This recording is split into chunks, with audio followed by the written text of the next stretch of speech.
बिहार में गया जी के एक देवी स्थान कुंडलपुर मंदिर से चोरी हो गई थी, लेकिन अनेक प्रयासों के बाद अब भारत को ये प्रतिमा वापस मिल गई है।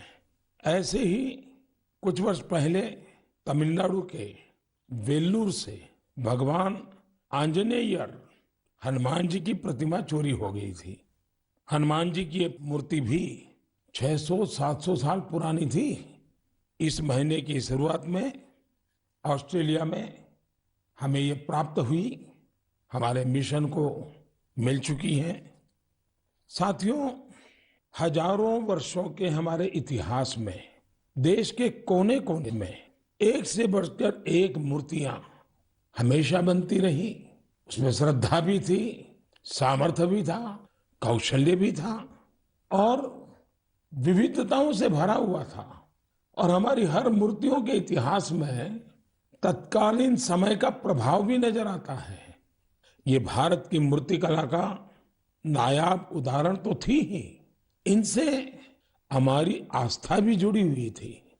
लेकिन अतीत में बहुत सारी मूर्तियां चोरी होकर भारत से बाहर जाती रही, कभी इस देश में तो कभी उस देश में। ये मूर्तियां बेची जाती रही और उनके लिए तो सिर्फ कलाकृति थी, न उनको उसके इतिहास से लेना देना था, श्रद्धा से लेना देना था। इन मूर्तियों को वापस लाना भारत माँ के प्रति हमारा दायित्व है। इन मूर्तियों में भारत की आत्मा का, आस्था का अंश है। इनका एक सांस्कृतिक ऐतिहासिक महत्व भी है। इस दायित्व को समझते हुए भारत ने अपने प्रयास बढ़ाए और इसका कारण यह भी हुआ कि चोरी करने की जो प्रवृत्ति थी उसमें भी एक भय पैदा हुआ। जिन देशों में ये मूर्तियां चोरी करके ले जाई गई थी, अब उन्हें भी लगने लगा कि भारत के साथ रिश्तों में सॉफ्ट पावर का जो डिप्लोमेटिक चैनल होता है उसमें इसका भी बहुत बड़ा महत्व हो सकता है, क्योंकि इसके साथ भारत की भावनाएं जुड़ी हुई है, भारत की श्रद्धा जुड़ी हुई है और एक प्रकार से पीपल टू पीपल रिलेशन में भी ये बहुत ताकत पैदा करता है। अभी आपने कुछ दिन पहले देखा होगा, काशी से चोरी हुई मां अन्नपूर्णा देवी की प्रतिमा भी वापस लाई गई थी। ये भारत के प्रति बदल रहे वैश्विक नजरिए का ही उदाहरण है। साल 2013 तक करीब करीब 13 प्रतिमाएं भारत आई थी, लेकिन पिछले 7 साल में 200 से ज्यादा बहुमूल्य प्रतिमाओं को भारत सफलता के साथ वापस ला चुका है।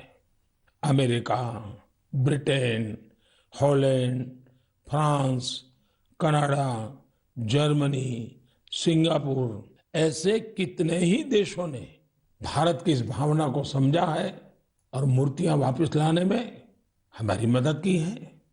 मैं पिछले साल सितंबर में जब अमेरिका गया था तो वहां मुझे काफी पुरानी कई सारी प्रतिमाएं और सांस्कृतिक महत्व की अनेक चीजें प्राप्त हुई।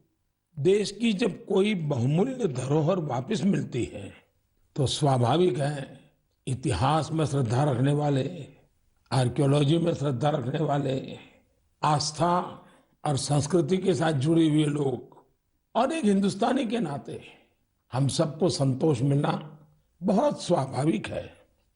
साथियों, भारतीय संस्कृति और अपनी धरोहर की बात करते हुए मैं आज आपको मन की बात में 2 लोगों से मिलवाना चाहता हूं। इन दिनों फेसबुक, ट्विटर और इंस्टाग्राम पर तंजानिया की 2 भाई बहन किली पॉल और उनकी बहन नीमा, ये बहुत चर्चा में है और मुझे पक्का भरोसा है आपने भी उनके बारे में जरूर सुना होगा। उनके अंदर भारतीय संगीत को लेकर एक जुनून है, एक दीवानगी है और इसी वजह से वे काफी लोकप्रिय भी हैं। लिप सिंक के उनके तरीके से पता चलता है कि इसके लिए वे कितनी ज्यादा मेहनत करते हैं। हाल ही में गणतंत्र दिवस के अवसर पर हमारा राष्ट्रगान जन गण मन गाते हुए उनका वीडियो खूब वायरल हुआ था। कुछ दिन पहले उन्होंने लता दीदी का एक गाना गाकर उनको भी भावपूर्ण श्रद्धांजलि भी दी थी। मैं इस अद्भुत क्रिएटिविटी के लिए इन दोनों भाई बहन किली और नीमा उनकी बहुत सराहना करता हूं। कुछ दिन पहले तंजानिया में भारतीय दूतावास में इन्हें सम्मानित भी किया गया है। भारतीय संगीत का जादू ही कुछ ऐसा है जो सबको मोह लेता है। मुझे याद है कुछ वर्ष पहले दुनिया के 150 से ज्यादा देशों के गायकों संगीतकारों ने अपने अपने देश में अपनी अपनी वेशभूषा में पूज्य बापू का प्रिय, महात्मा गांधी का प्रिय भजन वैष्णव भजन गाने का सफल प्रयोग किया था। आज जब भारत अपनी आजादी के 75वां वर्ष का महत्वपूर्ण पर्व मना रहा है, तो देशभक्ति के गीतों को लेकर भी ऐसे प्रयोग किए जा सकते हैं, जहां विदेशी नागरिकों को, वहां के प्रसिद्ध गायकों को भारतीय देशभक्ति के गीत गाने के लिए आमंत्रित करें। इतना ही नहीं, अगर तंजानिया में किली और नीमा भारत के गीतों को इस प्रकार से लिप सिंक कर सकते हैं, तो क्या मेरे देश में, हमारे देश की कई भाषाओं में कई प्रकार के गीत हैं, क्या हम कोई गुजराती बच्चे तमिल गीत पर करें, कोई केरल के बच्चे असमिया गीत पर करें, कोई कन्नड़ बच्चे जम्मू कश्मीर के गीतों पर करें। एक ऐसा माहौल बना सकते हैं हम जिसमें एक भारत श्रेष्ठ भारत हम अनुभव कर सकेंगे। इतना ही नहीं, हम आजादी के अमृत महोत्सव को एक नए तरीके से जरूर मना सकते हैं। मैं देश के नौजवानों से आह्वान करता हूं, आइए भारतीय भाषाओं के जो पॉपुलर गीत हैं उनको आप अपने तरीके से वीडियो बनाइए, बहुत पॉपुलर हो जाएंगे आप, और देश की विविधताओं का नई पीढ़ी को परिचय होगा। मेरे प्यारे देशवासियों, अभी कुछ दिन पहले ही हमने मातृभाषा दिवस मनाया। जो विद्वान लोग हैं वो मातृभाषा शब्द कहाँ से आया, इसकी उत्पत्ति कैसे हुई, इसे लेकर बहुत एकेडमिक इनपुट दे सकते हैं।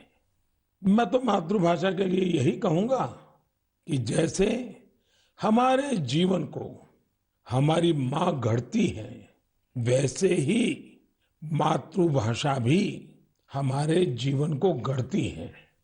माँ और मातृभाषा दोनों मिलकर जीवन की फाउंडेशन को मजबूत बनाते हैं, चिरंजीव बनाते हैं। जैसे हम अपनी माँ को नहीं छोड़ सकते, वैसे ही अपनी मातृभाषा को भी नहीं छोड़ सकते।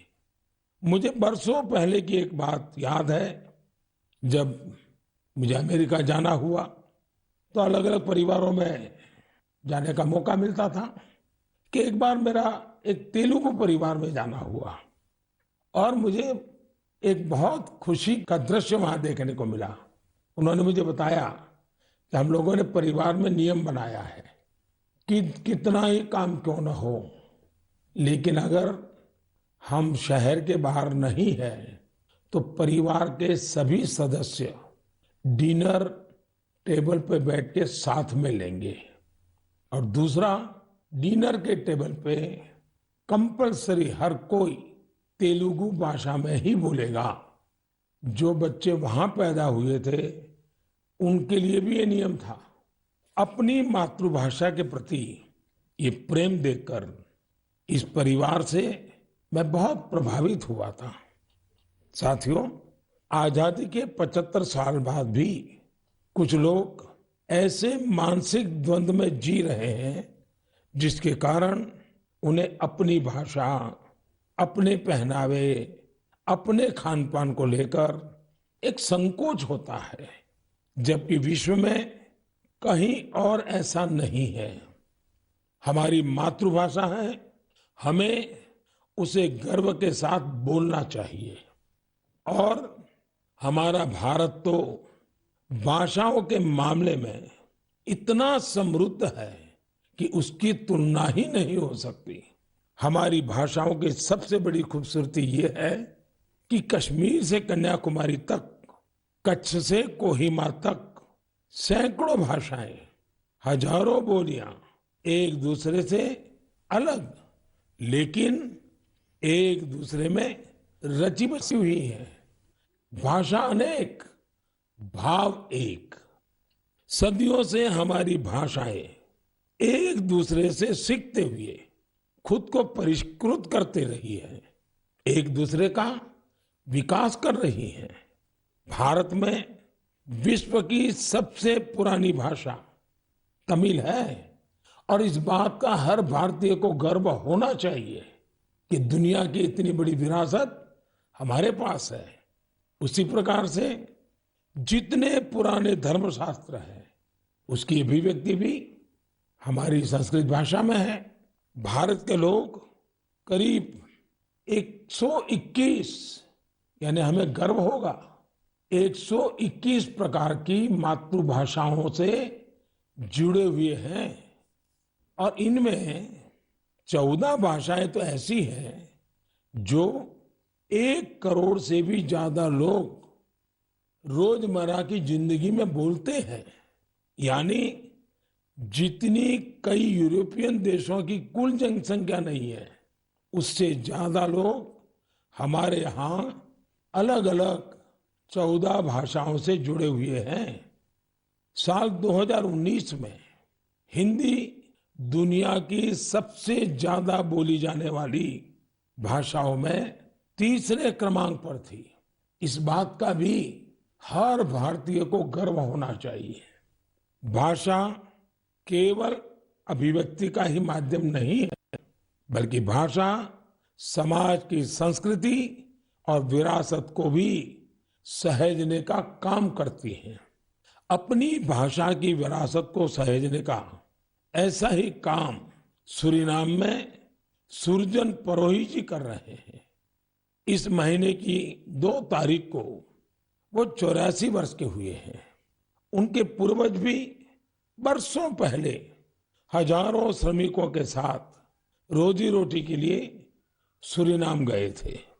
सुरजन परोही जी हिंदी में बहुत अच्छी कविता लिखते हैं।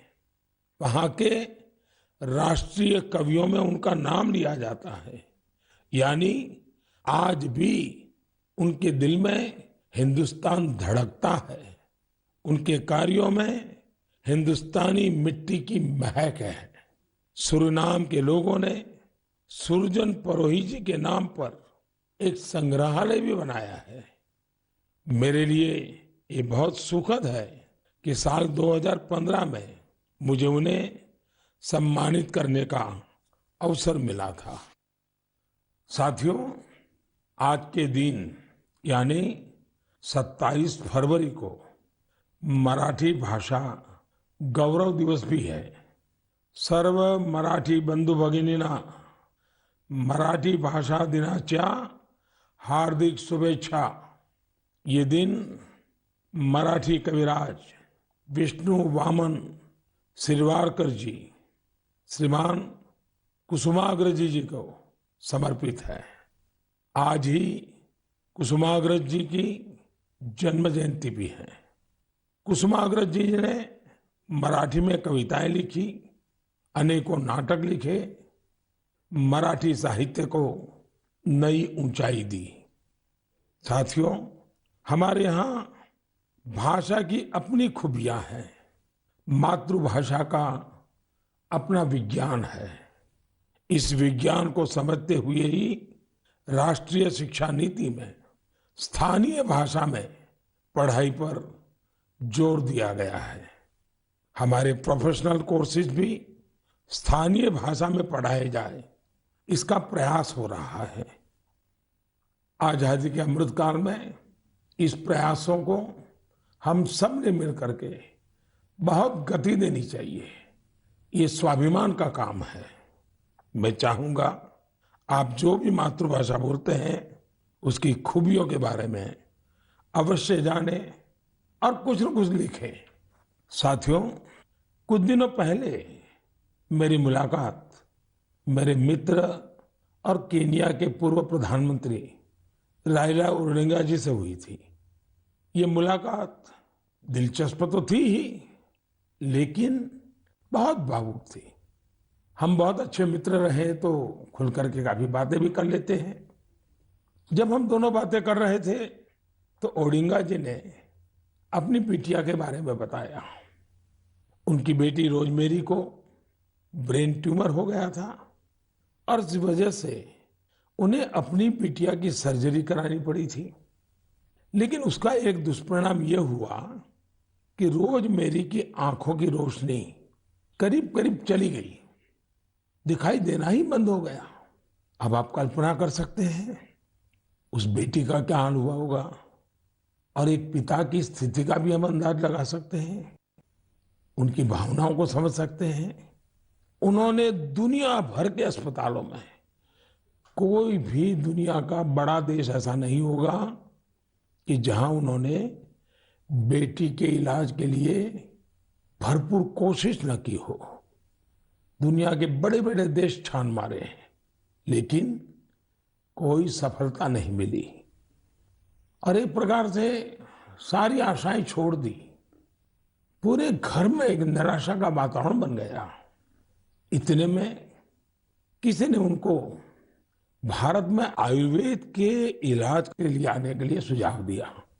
अब वो बहुत कुछ कर चुके थे, थक भी चुके थे, फिर भी उनको लगा कि चलो भाई एक बार ट्राई करें क्या होता है।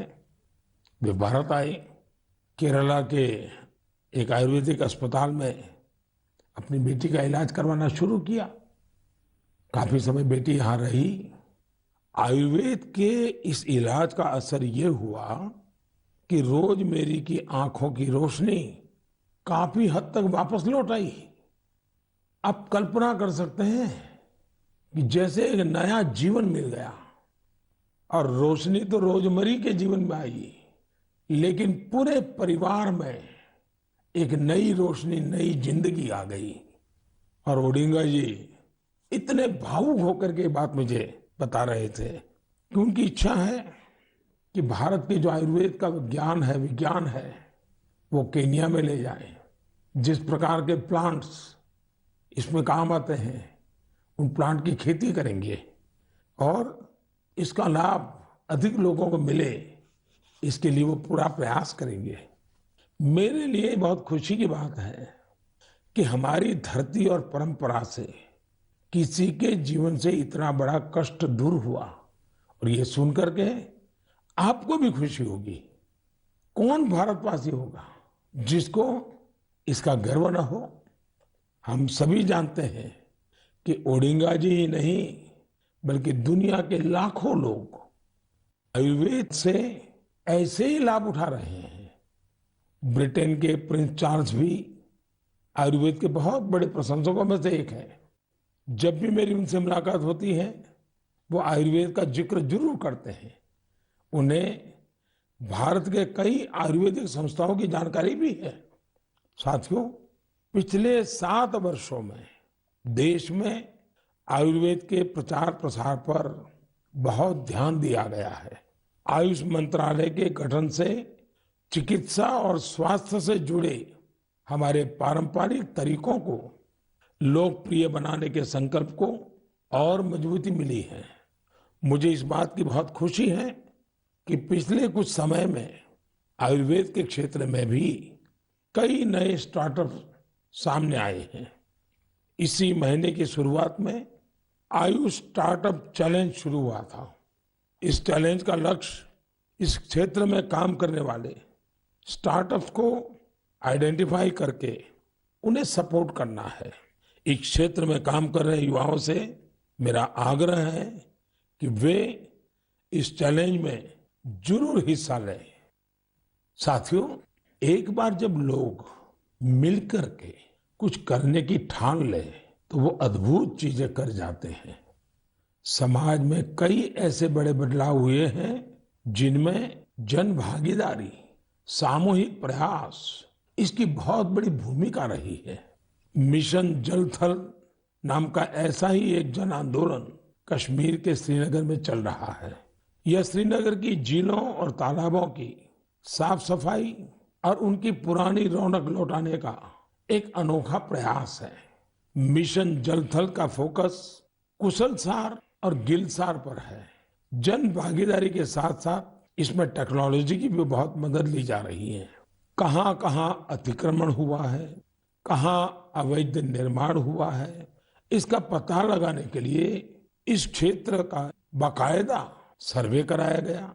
इसके साथ ही प्लास्टिक वेस्ट को हटाने और कचरे की सफाई का अभियान भी चलाया गया। मिशन के दूसरे चरण में पुराने वाटर चैनल्स और झील को भरने वाले 19 झरनों को रिस्टोर करने का भी भरपूर प्रयास किया गया। इस रिस्टोरेशन प्रोजेक्ट के महत्व के बारे में अधिक से अधिक जागरूकता फैले, इसके लिए स्थानीय लोगों और युवाओं को वाटर एम्बेसडर्स भी बनाया गया। अब यहाँ के स्थानीय लोग गिलसार लेक में प्रवासी पक्षियों और मछलियों की संख्या बढ़ती रहे, इसके लिए भी प्रयास कर रहे हैं और उसको देखकर खुश भी होते हैं। मैं इस शानदार प्रयास के लिए श्रीनगर के लोगों को बहुत बहुत बधाई देता हूँ। साथियों, 8 साल पहले देश ने जो स्वच्छ भारत मिशन शुरू किया, समय के साथ उसका विस्तार भी बढ़ता गया, नए नए इनोवेशन भी जुड़ते गए। भारत में आप कहीं पर भी जाएंगे तो पाएंगे कि हर तरफ स्वच्छता के लिए कोई न कोई प्रयास जरूर हो रहा है। असम के कोकराझार में ऐसे ही एक प्रयास के बारे में मुझे पता चला है। यहाँ मॉर्निंग वॉकर्स के एक समूह ने स्वच्छ और हरित कोकराझार मिशन के तहत बहुत प्रशंसनीय पहल की है। इन सब ने नए फ्लाईओवर क्षेत्र में 3 किलोमीटर लंबी सड़क की सफाई कर स्वच्छता का प्रेरक संदेश दिया। इसी प्रकार विशाखापट्टनम में स्वच्छ भारत अभियान के तहत पॉलीथीन के बजाय कपड़े के थैलों को बढ़ावा दिया जा रहा है। यहाँ के लोग पर्यावरण को स्वच्छ रखने के लिए सिंगल यूज प्लास्टिक उत्पादों के खिलाफ अभियान भी चला रहे हैं। इसके साथ ही साथ ये लोग घर पर ही कचरे को अलग करने के लिए जागरूकता भी फैला रहे हैं। मुंबई के सोमिया कॉलेज के स्टूडेंट्स ने स्वच्छता के अपने अभियान में सुंदरता को भी शामिल कर लिया है। इन्होंने कल्याण रेलवे स्टेशन की दीवारों को सुंदर पेंटिंग से सजाया है। राजस्थान के सवाई माधोपुर का भी प्रेरक उदाहरण मेरी जानकारी में आया है। यहाँ के युवाओं ने रणथंभौर में मिशन बीट प्लास्टिक नाम का अभियान चला रखा है, जिसमें रणथंभौर के जंगलों से प्लास्टिक और पॉलीथीन को हटाया गया है। सबका प्रयास की यही भावना देश में जन भागीदारी को मजबूत करती है, और जब जन भागीदारी हो तो बड़े से बड़े लक्ष्य अवश्य पूरे होते हैं। मेरे प्यारे देशवासियों, आज से कुछ दिन बाद ही 8 मार्च को पूरी दुनिया में इंटरनेशनल वुमेन्स डे, अंतर्राष्ट्रीय महिला दिवस मनाया जाएगा। महिलाओं के साहस, कौशल और प्रतिभा से जुड़े कितने ही उदाहरण हम मन की बात में लगातार साझा करते रहे हैं। आज चाहे स्किल इंडिया हो, सेल्फ हेल्प ग्रुप हो या छोटे बड़े उद्योग हो, महिलाओं ने हर जगह मोर्चा संभाला हुआ है। आप किसी भी क्षेत्र में देखिए, महिलाएं पुराने मिथकों को तोड़ रही हैं। आज हमारे देश में पार्लियामेंट से लेकर पंचायत तक अलग अलग कार्य क्षेत्र में महिलाएं नई ऊंचाई प्राप्त कर रही हैं। सेना में भी बेटियां अब नई और बड़ी भूमिकाओं में जिम्मेदारी निभा रही हैं और देश की रक्षा कर रही हैं। पिछले महीने गणतंत्र दिवस पर हमने देखा कि आधुनिक फाइटर प्लेन्स को भी बेटियां उड़ा रही है। देश ने सैनिक स्कूलों में भी बेटियों के एडमिशन पर रोक हटाई और पूरे देश में बेटियां सैनिक स्कूलों में दाखिला ले रही हैं। इसी तरह अपने स्टार्टअप जगत को देखें। पिछले सालों में देश में हजारों नए स्टार्टअप शुरू हुए। इनमें से करीब आधे स्टार्टअप्स में महिलाएं निदेशक की भूमिका में है। पिछले कुछ समय में महिलाओं के लिए मातृत्व अवकाश बढ़ाने जैसे निर्णय लिए गए हैं। बेटे और बेटियों को समान अधिकार देते हुए विवाह की उम्र समान करने के लिए देश प्रयास कर रहा है। इससे हर क्षेत्र में महिलाओं की भागीदारी बढ़ रही है। आप एक और बड़ा बदलाव भी होते देख रहे होंगे। ये बदलाव है हमारे सामाजिक अभियानों की सफलता। बेटी बचाओ बेटी पढ़ाओ की सफलता को ही लीजिए। आज देश में लिंग अनुपात सुधरा है। स्कूल जाने वाली बेटियों की संख्या में भी सुधार हुआ है। इसमें हमारी भी जिम्मेदारी है कि हमारी बेटियां बीच में स्कूल न छोड़ दें। इसी तरह स्वच्छ भारत अभियान के तहत देश में महिलाओं को खुले में शौच से मुक्ति मिली है। ट्रिपल तलाक जैसी सामाजिक बुराई का अंत भी हो रहा है।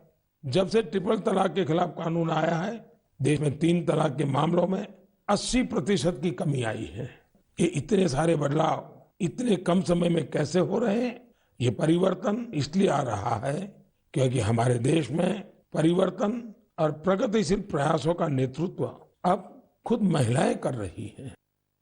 मेरे प्यारे देशवासियों, कल 28 फरवरी को नेशनल साइंस डे है। ये दिन रमन इफेक्ट की खोज के लिए भी जाना जाता है।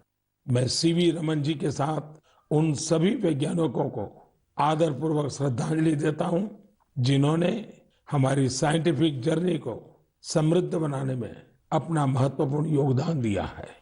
साथियों, हमारे जीवन में सुगमता और सरलता में टेक्नोलॉजी ने काफी जगह बना ली है।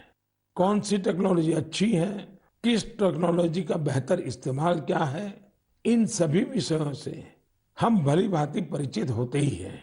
लेकिन ये भी सही है कि अपने परिवार के बच्चों को उस टेक्नोलॉजी का आधार क्या है, उसके पीछे की साइंस क्या है, इस तरफ हमारा ध्यान जाता ही नहीं है। इस साइंस डे पर मेरा सभी परिवारों से आग्रह है कि वो अपने बच्चों में साइंटिफिक टेम्परामेंट विकसित करने के लिए जरूर छोटे छोटे प्रयासों से शुरू कर सकते हैं। अब जैसे दिखता नहीं है, चश्मा लगाने के बाद साफ दिखने लगता है, तो बच्चों को आसानी से समझाया सकता है कि इसके पीछे विज्ञान क्या है। सिर्फ चश्मे देखें, आनंद करें, इतना नहीं। अभी आराम से आप एक छोटे से कागज पर उसे बता सकते हैं। अब वो मोबाइल फोन उपयोग करता है, कैलकुलेटर कैसे काम करता है, रिमोट कंट्रोल कैसे काम करता है, सेंसर क्या होते हैं, ये साइंटिफिक बातें इसके साथ साथ चर्चा में होती है क्या? हो सकती है। बड़े आराम से इन चीजों को घर की रोजमर्रा की जिंदगी के पीछे क्या साइंस की वो कौन सी बात है जो ये कर रही है, इसको समझा सकते हैं। उसी प्रकार से क्या कभी हमने बच्चों को लेकर के भी आसमान में एक साथ देखा है क्या? रात में तारों के बारे में जरूर बातें हुई हो, विभिन्न तरह के कॉन्स्टेलेशंस दिखाई देते हैं, उनके बारे में बताएं। ऐसा करके आप बच्चों में फिजिक्स और एस्ट्रोनॉमी के प्रति नया रुझान पैदा कर सकते हैं। आजकल तो बहुत सारी ऐप्स भी हैं जिससे आप तारों और ग्रहों के लोकेट कर सकते हैं, या जो तारा आसमान में दिख रहा है उसको पहचान सकते हैं, उसके बारे में जान भी सकते हैं। मैं अपने स्टार्टअप को भी कहूंगा कि आप अपने कौशल और साइंटिफिक कैरेक्टर का इस्तेमाल राष्ट्र निर्माण से जुड़े कार्यों में भी करें। ये देश के प्रति हमारी कलेक्टिव साइंटिफिक रिस्पॉन्सिबिलिटी भी है। जैसे आजकल मैं देख रहा हूं कि हमारे स्टार्टअप्स वर्चुअल रियलिटी की दुनिया में बहुत अच्छा काम कर रहे हैं। वर्चुअल क्लासेस के इस दौर में ऐसे ही एक वर्चुअल लैब बच्चों को ध्यान में रखते हुए बनाई जा सकती है। हम वर्चुअल रियलिटी के द्वारा बच्चों को घर में बैठे केमिस्ट्री की लैब का अनुभव भी करा सकते हैं। अपने शिक्षकों और अभिभावकों से मेरा आग्रह है कि आप सभी विद्यार्थियों एवं बच्चों को सवाल पूछने के लिए प्रोत्साहित करें और उनके साथ मिलजुल कर सवालों का सही जवाब तलाशें। आज मैं कोरोना के खिलाफ लड़ाई में भारतीय वैज्ञानिकों की भूमिका की भी सराहना करना चाहूंगा। उनके कड़े परिश्रम की वजह से he made in India vaccine का निर्माण संभव हो पाया, जिससे पूरी दुनिया को बहुत बड़ी मदद मिली है। साइंस का मानवता के लिए यही तो उपहार है। मेरे प्यारे देशवासियों, इस बार भी हमने अनेक विषयों पर चर्चा की। आने वाले मार्च के महीने में अनेक पर्व त्योहार आ रहे हैं। शिवरात्रि है और कुछ दिन बाद आप सब होली की तैयारी में जुट जाएंगे। होली हमें एक सूत्र में पिरोने वाला त्योहार है। इसमें अपने पराये, द्वेष विद्वेष, छोटे बड़े सारे भेद मिट जाते हैं। इसलिए कहते हैं, होली के रंगों से भी ज्यादा गाढ़ा रंग होली के प्रेम और सौहार्द का होता है। होली में गुजिया के साथ साथ रिश्तों की भी अनूठी मिठास होती है। इन रिश्तों को हमें और मजबूत करना है और रिश्ते सिर्फ अपने परिवार के लोगों से ही नहीं, बल्कि उन लोगों से भी जो आपके एक बृहद परिवार का हिस्सा है। इसका सबसे महत्वपूर्ण तरीका भी आपको याद रखना है। ये तरीका है वोकल फॉर लोकल के साथ त्योहार मनाने का। आप त्योहारों पर स्थानीय उत्पादों की खरीदी करें, जिससे आपके आसपास रहने वाले लोगों के जीवन में भी रंग भरे, रंग रहे, उमंग रहे।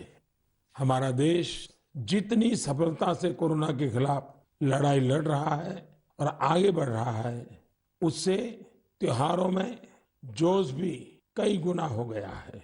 इसी जोश के साथ हमें अपने त्योहार मनाने हैं और साथ ही अपनी सावधानी भी बनाए रखनी है। मैं आप सभी को आने वाले पर्वों की ढेर सारी शुभकामनाएं देता हूं। मुझे हमेशा आपकी बातों का, आपके पत्रों का, आपके संदेशों का इंतजार रहेगा। बहुत बहुत धन्यवाद।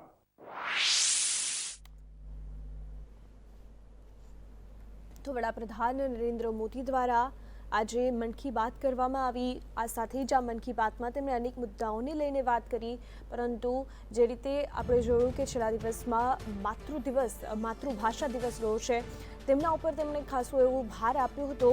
86મી વખત વડાપ્રધાન નરેન્દ્ર મોદી દ્વારા મન કી બાત કરવામાં આવી હતી। આ સાથે જ પીએમ મોદીએ મૂર્તિઓ અને કલાકૃતિની વાત કરી અને આપણે આપણી માતૃભાષા ઉપર ગર્વ હોવું જોઈએ એવી પણ તેમણે વાત કરી હતી। આ સાથે તેમણે કહ્યું હતું કે ભારતમાં 121 પ્રકારની માતૃભાષા છે અને આ સાથે જ આ માતૃભાષા ઉપર આપણને ગર્વ હોવો જોઈએ। અને જે રીતે આપણી માતૃભાષાથી તો આપણે અવગત છીએ જ, પરંતુ આપણા જ દેશમાં જેટલી પણ ભાષાઓ છે તેનું પણ જ્ઞાન હોવું જરૂરી છે, અથવા તો તેમના જ્ઞાન મેળવવું પણ એક સારી વાત છે તેવી વાત પણ તેમણે કરી।